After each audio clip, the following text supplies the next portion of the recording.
Hello everybody, welcome to 2CTV, your global news channel with some breaking news coming from the continent of Europe. It's been a dark period for Europeans in recent times. There have been a number of attacks today, yesterday, the last few days in general. We are going to go through all these issues that are happening in capital cities and other major cities in the European continent. They've had issues today, so-called isolated incidents, as the media would call it, from London in the United Kingdom. We've had situations in Greece, of course in Austria, as you might already know that one, the Republic of Ireland, Belgium, and Germany, and of course France. All this is happening, and we're going to go through all the details. It's easier to just do a whole update on what's been going on over the last few hours, and there doesn't seem to be any urgency from the European leaders in general, especially the European Union, as well as, of course, the European legacy media in general. We're going to go through all this. It's not really looking too good, of course, but we have to keep you guys informed. Apologies. It's going to be a bit doom and gloomy, this update. If you're watching this live, we're going to get your reaction as usual in the live chat. And also, don't forget, just a quick reminder, if you're watching this live now, at 9 p.m. tonight, UK time, we have the premiere of our exclusive interview with the Crown Prince of Iran, right here on YouTube it was at 9 p.m. So we're going to be watching that together. I'll be in the live chat reacting to it with you guys if you want to talk to me.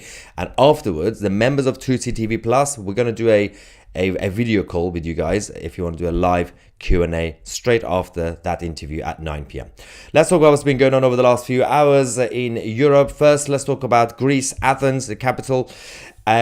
Some of you already might have heard this, but two Israelis were targeted directly in Athens by a so-called Palestinian asylum seeker. Another illegal migrant, of course, from Gaza, specifically from Gaza. Essentially, what the authorities said was that the illegal migrants heard the two Israelis, the couple, speaking Hebrew. So he got triggered and decided to shout Allahu Akbar and stab them. He has been arrested, but his accomplice managed to escape.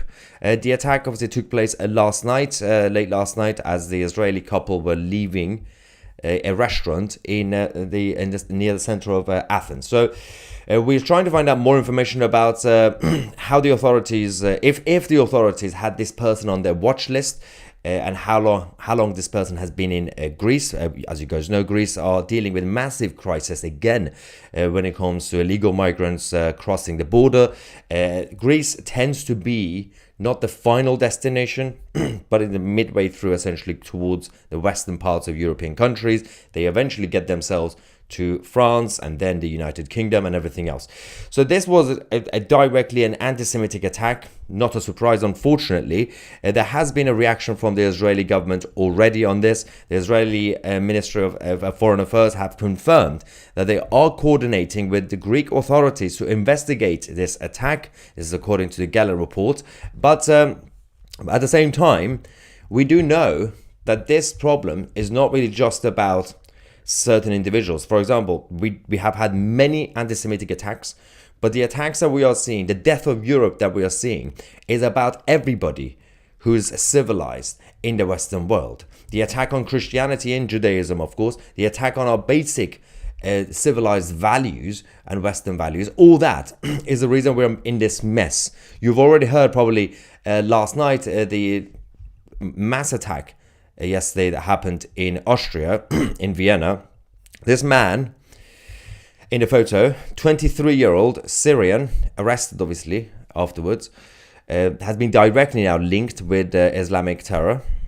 And unfortunately, now we can confirm a 14-year-old boy has been killed and 5 others have been injured. An Islamic State flag has been discovered again inside this person's apartment, the suspect. We do also now finally have a video from that moment as well. Obviously, just a bit of a heads up, disturbing footage. This is in Vienna, Austria.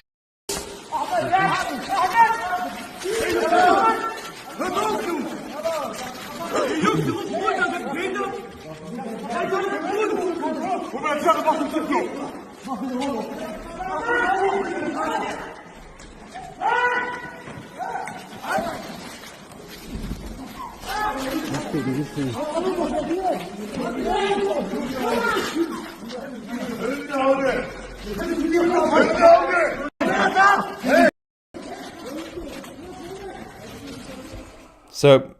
the authorities, actually the media, are quite on top of this one, which is quite interesting because they're quite selective when it comes to which sort of incident, which sort of attack they pay attention to. We've had the attention mostly on Austria a little bit, and of course Munich as well. You probably obviously seen over the last couple of days that we've been talking about what happened in Munich. We are actually going to be talking about Munich again because there's some updates on that, unfortunately. But when it comes to places like Austria, especially in Vienna, we've had these things before. Just as a reminder, let's not forget, in 2020, 4 people were killed in Vienna by a gunman who was fatally shot by the police. The attacker, who had an automatic rifle and a fake explosive vest, had also tried to join the Islamic State before the actual attack. There is a clear link when it comes to the rise of crime, gangs. Of course, we got North African gangs, because we're going to talk about what's going on in Belgium, what's going on in France and many other places. North African, Middle Eastern gangs.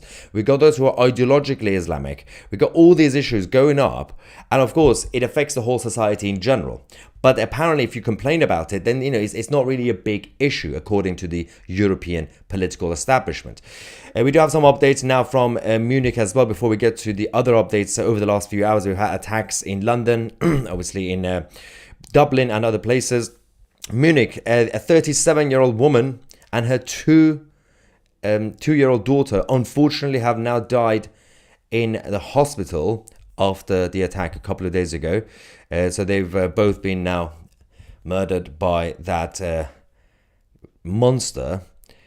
Meanwhile, the situation that we are currently facing in Munich is that Antifa, the far-left organization who claim to be anti-fascists, but they themselves are obviously fascists, took to the streets last night, again, to target the families of the victims and, of course, the concerned local citizens who were there doing a vigil and being obviously quite worried about what's going on in Germany. Antifa basically caused mayhem and they tried to attack them. Of course, the police protected Antifa. Watch this.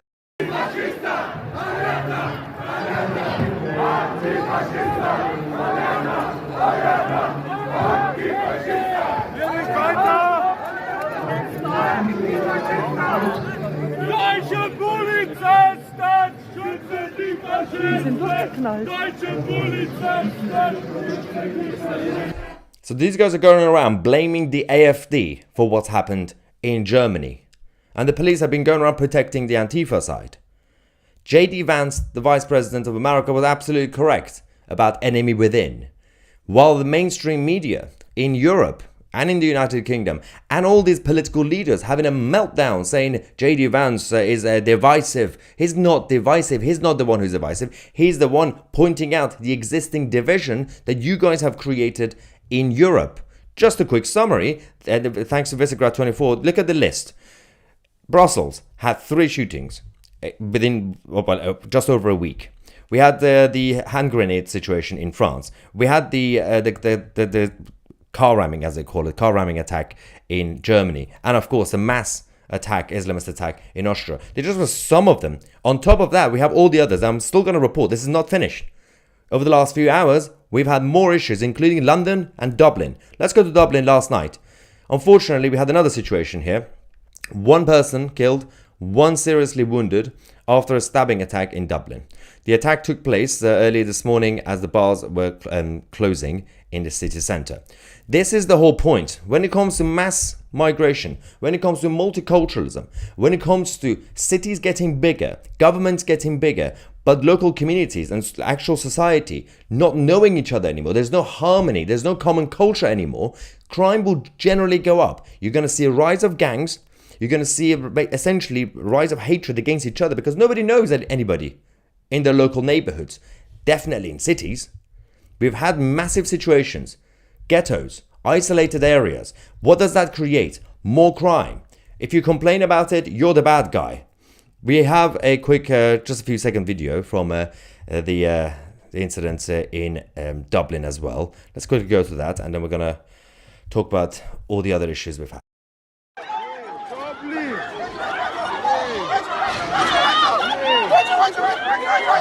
Hey, watch out. Again, the rise of North African gangs, Middle Eastern gangs, general segregation in society.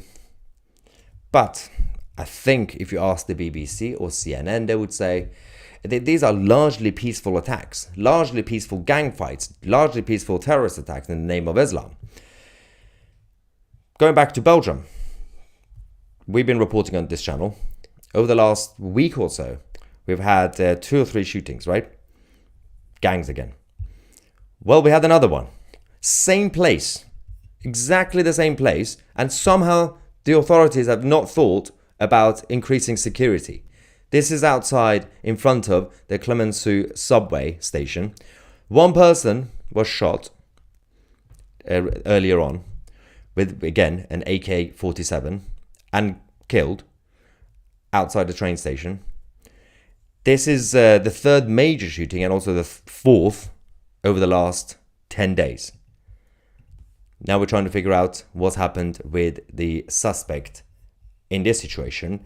I believe we have just a few second clip of the video from outside the train station, subway station.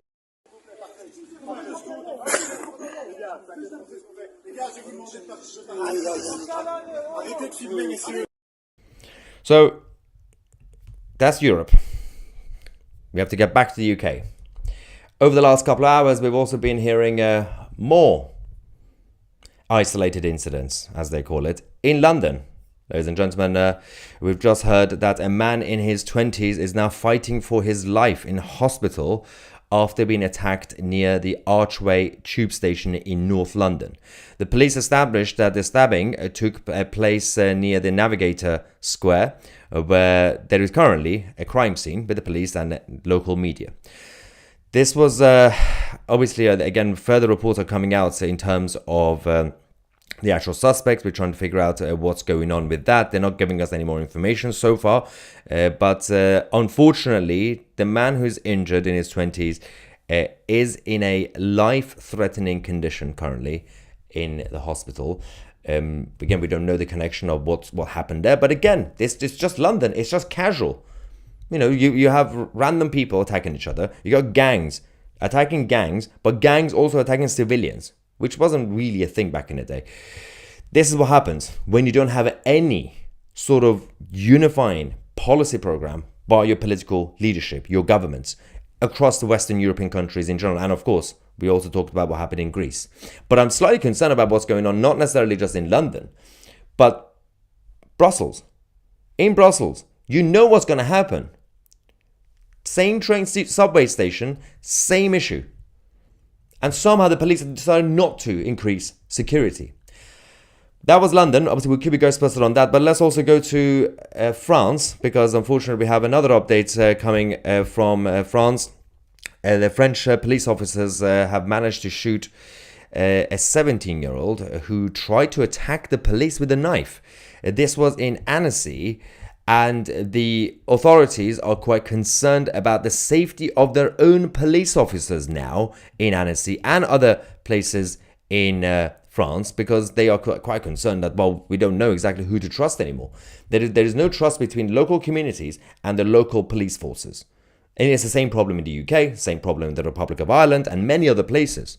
For those who are a little bit older, you guys remember, in your local neighborhood, you probably would know the names of the police officers patrolling the area. They would know you. There will be a good relationship between both sides. But right now, if the police officers are scared, then we have a bigger problem on our hands. If the police can't protect themselves, we've had a situation in the United Kingdom, in England, where the 2 Islamic brothers who attacked armed police officers in Manchester airport. Somehow, and one of them, they had their nose broken, the female armed police officer. The police officers were the ones who got suspended, considering that they didn't even do what they were supposed to be doing. They had a gun, and there was a suspect, 2 suspects, in the middle of an airport, shoot their legs, right? But they still restrained themselves, and they used their feet, their leg, because that's what they're supposed to be doing, because they're holding a gun. They're not supposed to use their hands. Somehow they were the ones who were punished. Now, you look at all this. Everything's been going on over the last few hours in Europe. And you look at normal, good people who are growing up, their late teens or early 20s, and thinking, should I become a police officer? And then they look at the list of the problems of becoming a police officer. Number one, you can't be safe anymore. Number two, the leadership of police forces in many countries and cities don't protect the police officers. And also, they also recruit other nonsensical idiots in the name of DEI recruitment and woke quotas. And what do you think these kids would say? They're probably going to say, no, I'm not going to become a police officer. So who's going to become a police officer? At best, those who are incompetent. At worst, those who are infiltrating the police forces across Europe. We have a major cultural problem that has not been addressed. And it's time to talk about this. We're still waiting for the update, especially from London as well. Let's get some reaction from you guys. Suzanne, thank you very much for your super chat, saying first they came for the Jews, then they came for everyone else. Prayers from Israel. Thank you very much, Suzanne. At this point, I think being in Tel Aviv is safer than in many of the European cities. And that's Tel Aviv. Aaron says with Labour, Islamification is going full throttle. They're just completely turning a blind eye. We also just had this quick confirmation from a political figure from UAE, from Dubai specifically, came on mainstream media in the UK, went on TV on GB News and confirmed with evidence that the Muslim Brotherhood, I'm sure most of you are familiar with Muslim Brotherhood, is now officially controlling, well, unofficially controlling local councillors and councils in Birmingham, in the West Midlands of England, where they only obviously allocated social housing to Islamic families. Non-Islamic families are excluded for now, because the councillors in Birmingham have decided to prioritize Islamic families, mostly obviously illegal migrants. This is what's happening. The local English Brits are now the second-class citizens in their own cities, because democratically our institutions are being changed. Demographics are changing, and of course the local politicians who are holding public office are being elected by those, obviously, because of demographic change, and now they are changing policies. Are you surprised? Well, I'm not. Hoffman says, hi everyone, no surrender regardless. Thank you for that. We'll get some super chat from Esther from Israel, saying, looks like what we have been suffering in Israel for the past 70 years. This is the whole point. Metaphorically and literally, we've been saying that the battle in the Middle East is not really just about the Jews and Israel. That's just the frontier. That's literally the gateway to Europe. They've been saying it. The Muslim Brotherhood keeps saying they want to get to Vatican. After Jerusalem, they want to get Vatican. They want to get mainland Europe. And they've actually bypassed this. They are already in Europe, controlling local councils and many other institutions. Mel B, thank you very much, saying, how many isolated attacks does it take to make it a coordinated attacks or considered terrorism? The thing is, I'm not really even concerned, and just my own opinion, I'm not really just concerned about, for example, calling every single attack, I don't know, Islamist or this or that or terrorism. Because even if they end up doing that, they will get away, the establishment will get away with not dealing with the bigger problem. We have major cultural issues. You have to address the real issue, not the individuals. It's not the individuals, because they keep going around saying, okay, that's just a lone wolf, a bad apple. That's just one. Okay, that's another one. That's the third one. Why is this happening?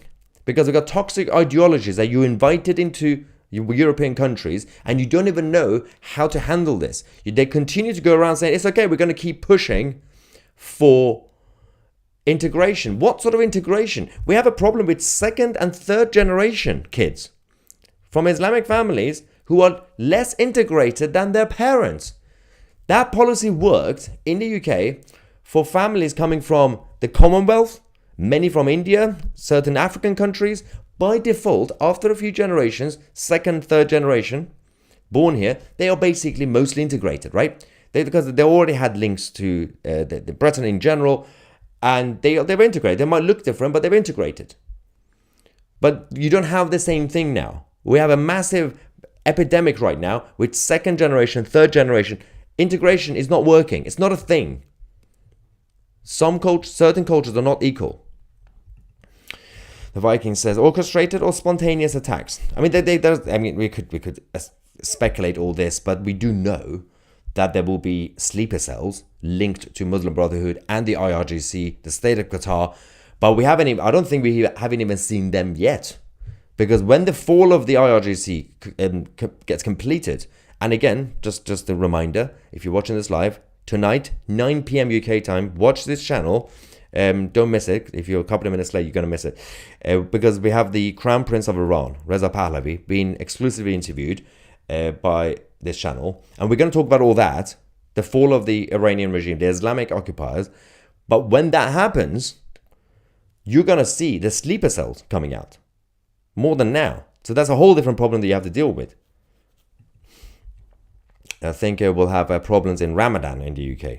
Well, they're kind of ironic because in Ramadan, a lot of the Islamic people would say, we're going to behave this month. We've actually had back in the day in certain Arabic cultures, back in the day actually, a lot of there was a saying where thieves and criminals would say, for a month, I'm not going to steal. Just for a month. You're going to take a break during Ramadan. I don't think that's the case anymore. We have bigger problems than that.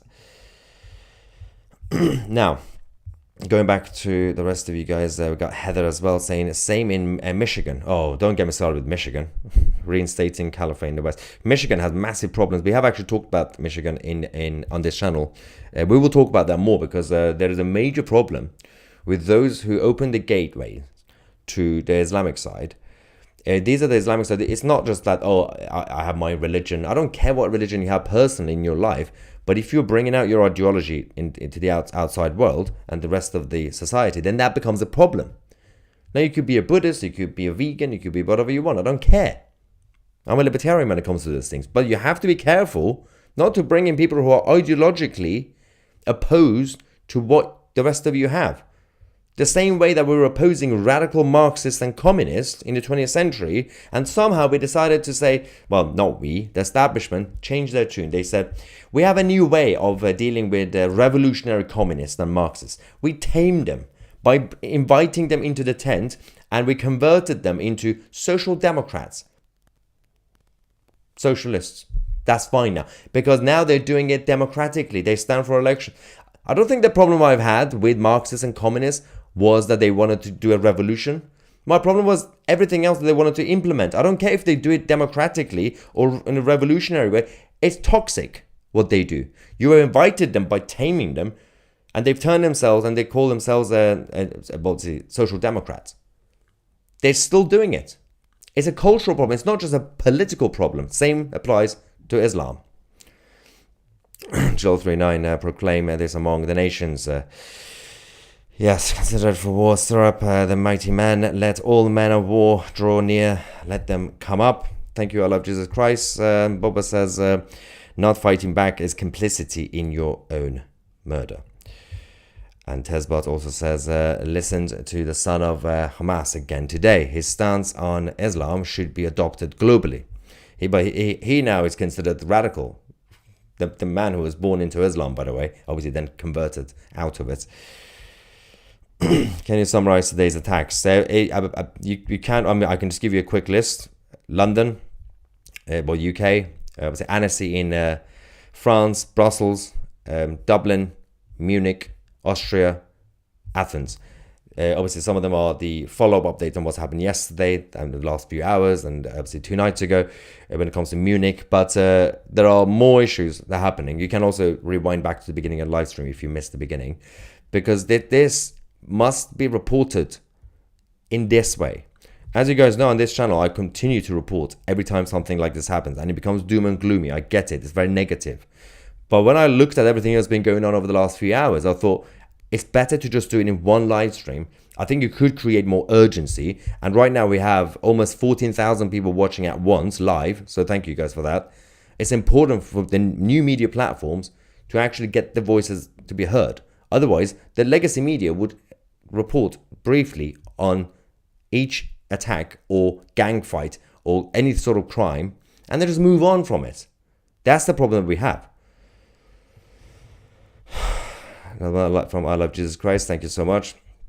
And Richard as well say Islam don't belong anywhere in the West. They destroyed Iran. They will do the same here.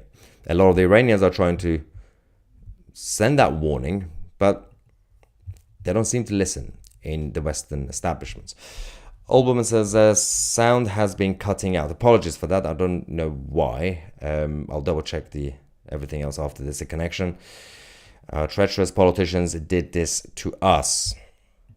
And Danny as well. Okay, let's quickly get some couple of non-super chats while we wait for more updates as well.